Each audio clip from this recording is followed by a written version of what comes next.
parle. Chaque jour, Charles et Carole vous présentent la leçon de l'école du sabbat.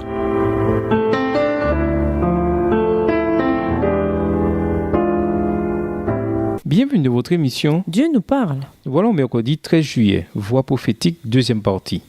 Ésaïe 58 nous donne un message prophétique spécial de reproche et d'espérance pour le peuple de Dieu à l'époque d'Ésaïe, mais aussi pour nous aujourd'hui. Après avoir annoncé qu'il est fâché contre son peuple, voir Ésaïe 58, le verset 1, comment Dieu décrit-il ceux à qui il s'adresse? Lisons Ésaïe 58, le verset 2.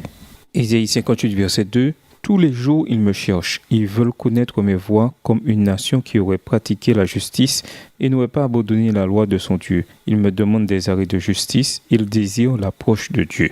On ne sait pas exactement quel a été le ton de la voix du Seigneur à ce moment-là, mais il est clair qu'il condamne leur démonstration de piété et de foi, car il sait combien tout cela est faux.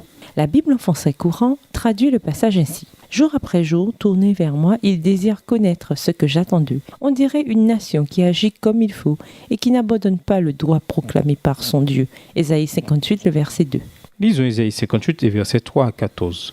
Que dit le Seigneur à ces gens, sous ceux qui ne va pas dans leur forme religieuse? Dans ce cas-là, le jeûne, quel est le véritable problème ici? Ésaïe 58, les versets 3 à 14. Que nous sert de jeûner si tu ne le vois pas, de mortifier notre âme si tu n'y as point égard? Voici le jour de votre jeûne. Vous vous livrez à vos penchants et vous traitez durement tous vos mercenaires. Voici, vous jeûnez pour disputer et vous querellez, pour frapper méchamment du poing. Vous ne jeûnez pas comme le veut ce jour, pour que votre voix soit entendue en haut. Est-ce là le jeûne auquel je prends plaisir? Un jour où l'homme humilie son âme, courber la tête comme un jonc et se coucher sur le sac et la cendre? Est-ce là ce que tu appelleras un jeûne? Un jour agréable à l'Éternel?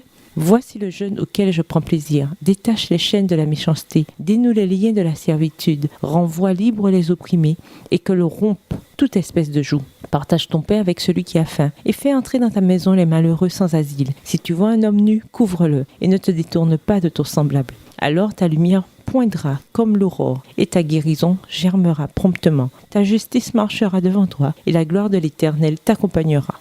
Verset 9. Alors tu appelleras et l'Éternel répondra. Tu crieras et il dira, me voici. Si tu éloignes du milieu de toi le joug, les gestes menaçants et les discours injurieux, si tu donnes ta propre subsistance à celui qui a faim, si tu rassasies l'âme indigente, ta lumière se lèvera sur l'obscurité et tes ténèbres seront comme le midi. L'Éternel sera toujours ton guide, il rassasiera ton âme dans les lieux arides et il redonnera de la vigueur à tes membres. Tu seras comme un jardin arrosé, comme une source dont les eaux ne tarissent pas. Les tiens rebâtiront sur d'anciennes ruines, tu relèveras des fondements antiques. On t'appellera réparateur des brèches, celui qui restaure les chemins qui rend le pays habitable. Si tu retiens ton pied pendant le sabbat, pour ne pas faire ta volonté en mon saint jour, si tu fais du sabbat tes délices pour sanctifier l'Éternel en le glorifiant, et si tu l'honores en ne suivant point tes voies, en ne te livrant pas à tes penchants et à de vains discours. Alors tu mettras ton plaisir en l'Éternel, et je te ferai monter sur les hauteurs du pays, je te ferai jouir de l'héritage de Jacob ton père, car la bouche de l'Éternel a parlé. Remarquez un élément crucial ici. Le culte est souvent égocentrique. Seigneur, fais telle ou telle chose pour moi. Bien sûr, c'est aussi le bon moment pour chercher le Seigneur pour qu'il réponde à nos besoins personnels. Mais ce que le Seigneur est en train de dire ici, c'est que le véritable culte, c'est aller vers l'affamé, l'affligé et le pauvre.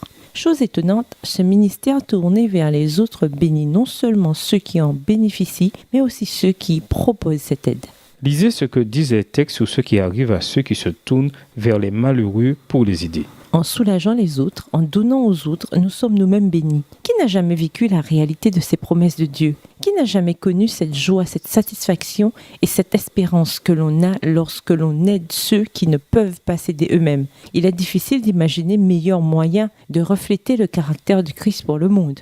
Lisons Acte 20, verset 35. Avez-vous expérimenté la réalité de ces paroles dans votre ministère auprès des autres?